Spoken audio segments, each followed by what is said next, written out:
At 10:42 in the morning on December 1st, 1944, cold wind scraped across the high ridge northeast of Beek. Steel creaked. Frost clung to the barrel of an M36 Jackson waiting in the weak winter light. Below the ridge, the German countryside lay open like a map. Quiet fields, narrow tree lines, a distant road cutting through the mist. Inside the turret, a young lieutenant pressed his cheek to the rubber eyepiece. 3 weeks in the battalion. 4 training rounds through a gun he barely knew. No confirmed kills. Yet somewhere beyond 2.5 miles, a Panther moved across the horizon steady, unaware, protected by armor that could shrug off American fire at 800 yards. Range tables said the shot was impossible. Doctrine said the engagement was pointless. Common sense said to wait for someone else to try. So, why did he stay with the reticle centered? Why did he begin to calculate a path no one had ever proven in battle? By the end of this story, you'll see what happens when physics, instinct, and a single chance converge on the edge of a winter morning. If these forgotten moments matter to you, stay with us here at WW2 Recorder. The winter of 1944 pressed hard against the Western Front. Wet soil froze overnight and thawed by noon, turning every field into a brittle crust that snapped under tank tracks. Along the Rhineland, American crews learned a truth they could not ignore. The German army still owned the long-range fight. Panthers watched from hull-down positions. Tigers waited at crossroads. The first flash of an 88 usually meant the end of a vehicle before its crew finished turning their heads. The problem had begun months earlier. American doctrine expected tank destroyers to outmaneuver heavy armor, strike from the flanks, and rely on speed instead of thick armor. That idea lasted only as long as the first engagement with Panthers. At 500 yards, the 3-inch gun of the M10 Wolverine punched the air but not the tank. At 600 yards, its rounds shattered on sloped steel. Crews closed in because they had no choice, and when they closed in, the 88s found them first. Losses rose. Reports turned blunt. Units wrote of burning hulls, no penetration, frontal failure. 11 vehicles gone in 1 month, 17 men dead. The cost was measured not in territory, but in seconds, the few seconds it took an enemy gunner to settle a sight picture. The Army's answer arrived late, but arrived strong. A high-velocity solution born from anti-aircraft doctrine, the 90mm M3 gun. It had been built to strike bombers 15,000 feet above the earth. Now it sat inside a welded turret atop a Sherman-derived chassis called the M36 Jackson. The weapon changed the battlefield on paper. 5.5 inches of penetration at 1,500 yards. Enough force to challenge even a Panther's glacis if conditions were right. But paper does not steady a hand. Paper does not train a gunner. Lieutenant Alfred Rose entered the battalion long after the system had been issued. 3 weeks of combat exposure. 4 rounds of training fired. A manual full of tables he barely understood. The M76F sight lay before him like a promise and a warning.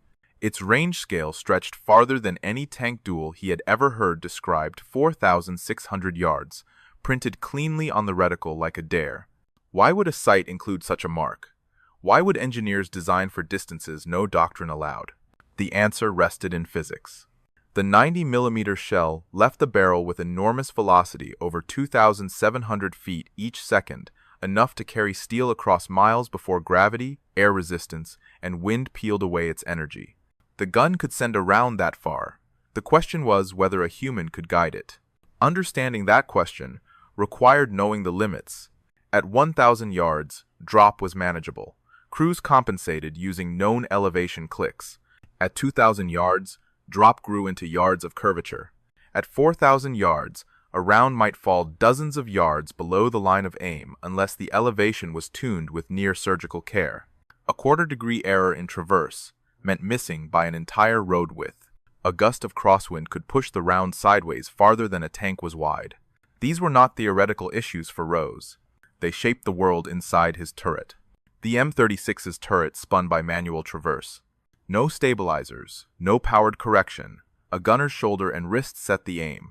The elevation wheel demanded constant touch. Each adjustment nudged the muzzle, and at extreme distances, a nudge could be fatal. The breech recoiled violently with every shot, shaking dust from the turret walls. Even the thud of artillery miles away could disturb a sight picture. Yet the advantages were real. The Jackson sat on high ground, northeast of Beek. Altitude reduced ground interference. The open fields ahead formed long corridors of visibility. The highway in the distance lay parallel to their ridge, an accidental firing lane built by nature and infrastructure alike. When a tank crossed that line, it presented its full side armor, only 40 to 50 millimeters thick. Sloped, yes, but not invulnerable, especially not to a 90 millimeter round, even a round losing energy after miles of flight. Still, the human factor mattered more than mechanics. For months, tank destroyer crews learned to operate in pairs or dispersed lines, never clustering. German forward observers waited for patterns. Artillery followed patterns. A gunner who hesitated would pay for it in smoke and flame. Rose knew this. Every man in the unit knew this. Training could be learned over months. Instinct had to be grown in hours. The background stakes tightened in late November. Operation Clipper prepared to crack the Siegfried Line's fortifications around Geilenkirchen. Intelligence warned that German armor would counterattack along the sector. Panthers, Tigers, self-propelled guns with hardened crews. If American gunners could not match long-range fire, then infantry and engineers, those tasked with breaking concrete bunkers, would be left exposed.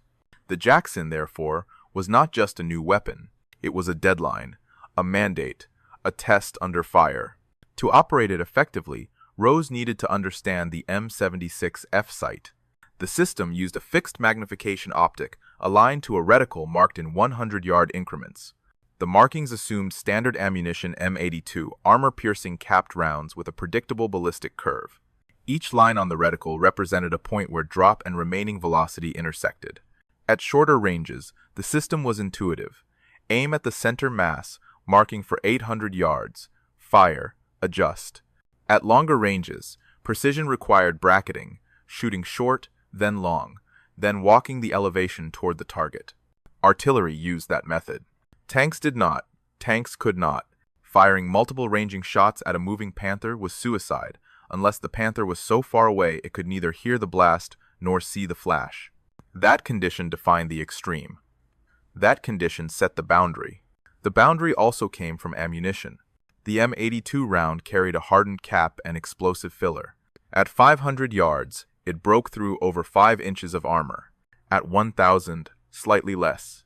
Beyond that, penetration charts became blank not because the round failed entirely, but because doctrine never anticipated anyone trying. The round's energy dropped sharply at long distance. But energy was not what Rose needed. He did not aim for the glacis plate. He aimed for the side, a thin panel above the road wheels, where ammunition bins sat tightly packed. Every variable terrain, armor, angle, speed, compressed into a mental calculation built during combat, not teaching. With German armor active across the entire region, the stakes rose by the hour. If gunners misjudged range, Panthers would break through infantry screens. If they hesitated, tanks would roll into American artillery positions. Every miscalculation spread danger outward. So when Rose pressed his eye to the optic that morning, he carried more than the weight of a gunner's duty. He carried the consequences of every yard he misread, every fraction of elevation he misset, every gust of winter air he failed to feel across his cheek. The weapon could reach 4,600 yards. The question was whether the man behind it could. The ridge northeast of Beek held its silence until 11:15. Then a dark shape slid into the farthest edge of the telescope's frame. At first, it was nothing more than a shadow against the road, a block of movement, a slow drift of armor through the winter haze. Rose steadied his breathing. He knew the silhouette before the details resolved. Long barrel, low chassis, sloped steel, catching the pale sun. A Panther. The tank moved left to right across the horizon at a steady crawl. 6 miles an hour. Maybe 8. No zigzag, no attempt at concealment. Just a silhouette gliding along a distant road, laid out like a ruler across open ground. A perfect line. A perfect target if the laws of range and wind and time were not stacked against him. He tracked it with gentle pressure on the traverse wheel. The reticle floated. The elevation marks rose and fell with each adjustment. 400, 800, 1,200. Each number passed like a rung on a ladder no one expected a gunner to climb. Then the final line appeared again. 4,600 yards. A number printed for theory, not practice. Rose aligned the sight. The tank continued on its lane. The world inside the eyepiece grew tighter, darker, almost still. He could hear his own pulse. He measured the Panther's pace by the slow movement of its road wheels relative to a distant fence line. That fence would become his ruler. The road would become his firing lane. He made the call to his commander without lifting his face from the sight. A simple call. Short, controlled. Panther. Extreme range. Moving lateral. 5 seconds of silence followed. His commander took his own look. No debate. No lecture. Just a quiet answer. Rose's call. Rose's shot. The loader eased an M82 round into the breech. The heavy brass slid with a metallic scrape. Locked in. Ready. Rose set his elevation not for the theoretical maximum, but for a shorter baseline, 4,000 yards. He wanted to see dirt. He wanted the first round to tell him something. He led the target by 50 yards. He imagined the 7 seconds of flight time as a long hanging arc, a steel line bending through the air. The margin for error was razor thin. Yet the shot had to start somewhere. He fired. The Jackson shuddered. Recoil kicked dust from the turret walls. Smoke filled the gunner's periphery. For 2 seconds, the world went gray. When the view cleared, the road returned to focus. The Panther continued on its path, calm and unaware. Rose counted. 1, 2, 3, 4, 5, 6. Nothing. No flash, no dust bloom. The first round had vanished into distance. He pushed the elevation upward. 100 more yards. Wind drift remained steady. Trees along the far ridge barely moved. The Panther still pressed forward with the same slow rhythm. Rose led the tank by 60 yards this time, knowing the higher arc meant longer flight, more time for the tank to travel. He fired again. Recoil. Smoke. Another count. At the 6-second mark, a faint dust cloud jumped on the highway, 20 yards short. Close enough that Rose could feel the calculation click into place. He had range. He had drop. He had wind. For the first time, he had the numbers he needed. He breathed once, shallow and steady. Then he made the final elevation correction. 10 yards more of lead. No more guessing. No more partial data. He set the reticle to exactly 4,600 yards. The Panther drifted into position. Rose fired the third shot. 7 seconds passed like a lifetime. The round's path was invisible, but its math was not. The Panther rolled another few yards forward. Then the bright flash appeared small at first, like a spark under the gray sky. It blossomed into a burst of light against the tank's left hull plate, directly behind the front road wheel. The ammunition storage sat there, packed tight, thin armor, vulnerable. A sharp secondary explosion followed. The turret bucked. Smoke burst from the hatches. The tank slowed, then stopped. No evasive maneuvers. No return fire. Just a freezing of movement that told Rose the truth before the fire began to show. He did not pause. Doctrine ordered confirmation through continued fire. A stopped tank was not a dead tank. German crews sometimes played dead, waiting for Americans to pass before striking from behind. So Rose fired again. Another M82 slammed into the hull near the original breach point. The internal fire spread. The loader switched to high explosive. The fifth round tore away fixtures and stowage. Flames pushed out of the turret seams. Smoke rose in a black column high enough for the battalion's observers to report. He fired a sixth. And a seventh. By then, flames poured from every hatch, every vision port. The tank was gone, destroyed utterly. 2 minutes had passed since the first shot. Rose stepped back from the sight. His hands trembled, not from fear but from recognition. Recognition that he had just struck a moving target at 2.5 miles in combat, something few believed possible. The ridge remained quiet after the kill. The winter wind swept the smoke column slowly westward. By 1 o'clock, units across the sector were asking whether the burning wreck belonged to the Germans or to the Americans. The battalion operations officer confirmed the kill through map overlays and timelines. The story spread, as such stories always do. Questions followed. What lead did he use? How many ranging rounds? What elevation? Rose offered no formulas. He did not pretend to have a secret method. He had used what he saw, what the optic gave him, and what the target allowed. Instinct. Physics. A window of opportunity unlikely to repeat. But war rarely gives the same window twice. Mid-December shifted everything. The Ardennes lit up with the opening thrust of the German counteroffensive. Snow fell. Roads clogged. Artillery thumped across the forested hills. Rose's world shrank from miles to yards. On December 19th, the battalion rolled into St. Vith under darkness. Headlights were forbidden. Engines roared against frozen earth. Convoys of retreating units pressed west while artillery camps shifted their positions under intermittent shelling. The town itself held the crossroads the 7th Armored Division had to defend. If the Germans broke through, they would reach the Meuse. The long-range calm of Beek vanished. This was knife-range warfare. On the eastern edge of St. Vith, Panthers appeared at 300 yards, emerging from tree lines like shadows given weight and steel. M36 crews fired from behind collapsed brick walls. Burning houses lit the snow. Panzer grenadiers pushed through alleys, Panzerfausts on their shoulders, hunting turret silhouettes. Rose's Jackson positioned on the southern edge, covering a road junction. 800 yards of kill zone this time, well within normal doctrine. His gun did not need delicate calculations. It needed speed. At dawn on December 21st, 4 Panthers and 2 companies of infantry advanced. The first minute shattered any illusion of control. 2 Panthers fell to American fire immediately. Return shots struck an M36, blowing open its engine deck, and crippled 2 more. Shards of cobblestone lifted into the air from German shell impacts. Machine gun fire ricocheted off frozen walls. Rose fired. His 90mm barked across the street. 1 Panther stalled and burned. Another backed away but was caught by artillery fire minutes later.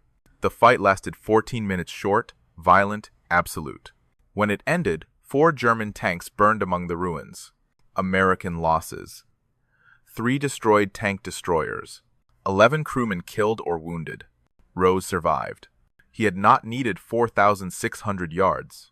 He needed 800. He needed the instinct to fire faster than the men shooting at him. The open-top turret exposed him to airburst artillery. Every round that detonated above their position showered the crew with fragments and splinters. Several M36 vehicles in his battalion were knocked out this way. By December 23rd, the Americans withdrew. The pressure was too great. Roads westward filled with smoke, broken vehicles, and units reassembling under fire. The 7th Armored Division pulled back, the battalion acting as a rear guard. Rose fired 43 rounds during the withdrawal. Every shot under 1,000 yards. Every target close enough to identify instantly. The contrast with Beek could not have been greater. There, he had minutes to measure and adjust. He had the safety of distance. He had time to breathe, think, choose. In the Ardennes, thought shrank to reflex. Action ruled. The world tightened into a small circle defined by the sight picture and the threat closing in. In both places, one truth held. The gun worked. The 90mm did what it had been designed to do. But it could only be as good as the man behind it, and the battlefield allowed few perfect moments. The turret cooled slowly after the firing. A faint smell of burnt propellant lingered in the steel seams. Rose let his palms rest on the traverse handles, steadying the shake in his fingers. No cheers followed the kill. No triumphant shouts carried across the ridge. Inside the Jackson, the moment felt strangely quiet, almost private, as though the winter air itself refused to acknowledge what had just happened. The loader slumped back against the hull wall, rubbing his forearm where the recoil had jolted him. Powder dust clung to his uniform. He breathed in short bursts.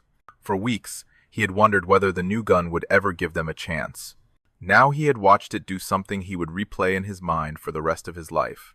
Outside, the cold pressed harder. Men walked between vehicles with stiff movements, their jackets crusted with frost. Artillery rumbled in the distance, a reminder that the enemy rarely allowed moments of stillness to last. Mechanics wiped down breech blocks with numb hands. Drivers checked tracks for mud frozen solid enough to shear a guide tooth. Small tasks, simple, repetitive, anchored them in a war that refused to slow. When the battalion moved towards St. Vith, the rhythm changed. Sleep came in broken pieces. Meals were swallowed standing up.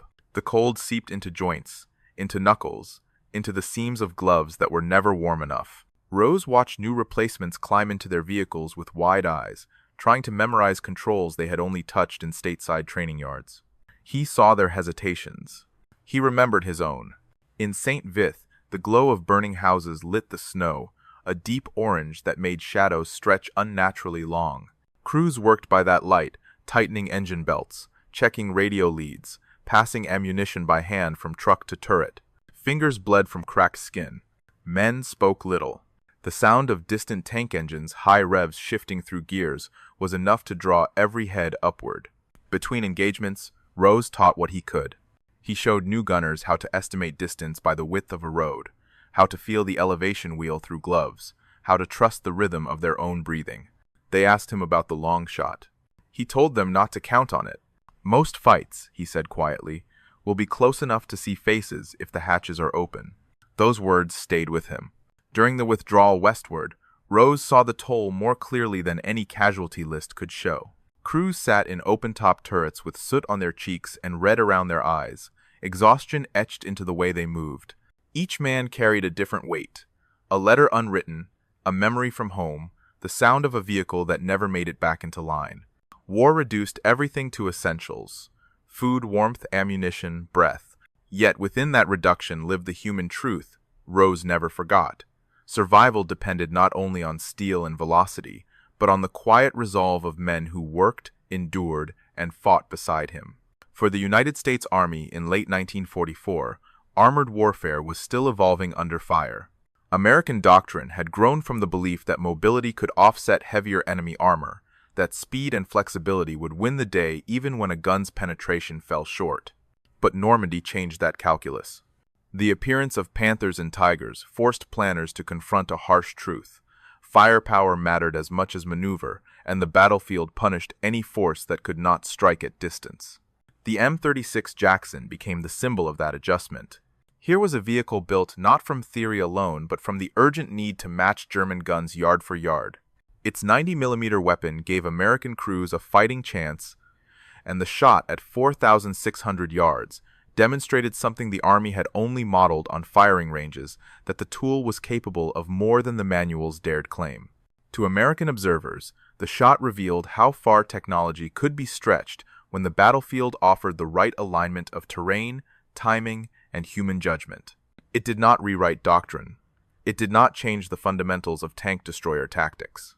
But it proved that American equipment, in the right hands and under the right conditions, could reach into the extreme edges of possibility. Globally, analysts who studied armored warfare after the war saw Rose's engagement as a window into the transition from mechanical gunnery to the era of fire control systems.